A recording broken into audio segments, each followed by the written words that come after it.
олон улсын хамтын ажиллагааны нийгэмлэгийн 500 мянган еврогийн өртөг бүхий сүүлийн үеийн тоногт хөрөмжөөр тоноглож сургалтын хөтөлбөрийг холбооны бүгд найрамдах Герман улсын мэргэжлийн боловсролын сургалтын хөтөлбөртөд уялдуулан боловсруулжээ.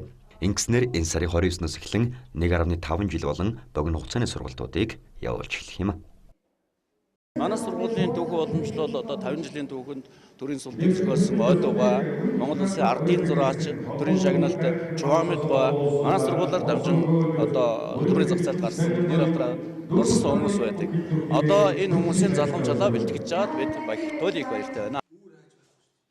Монголын дархны түүхэн уламжлал болон орчин үеийн урлагтай хосолсон сургалтаар үнд эдлэлийн дархан бэлтгэдэг болсноор Монголын байгалийн үнд эрдэнэсүүдийг эцсийн бүтээгдэхүүн болгож гадаадын болон дотоодын зах зээлд гаргах боломж нээгдэж байна. Түүхийн эд материалыг эцсийн бүтээгдэхүүн болгох, тэрийг хийж одоо бэлтгэж байгаа мэргэжилтнүүдийг олон улсын одоо хамгийн сүүлийн үеийн тоног төхөөрөмжөөр бэлтгэж байгаа гэдэг нь бас их давуу талыг бий болгож байна. Тус коллеж нь 32 мэргэжлэр мэргэжилтэд ажилтан бэлтгэдэг бөгөөд үнд эдлэлийн дархны танхим нь хамгийн отгон танхим болж байна.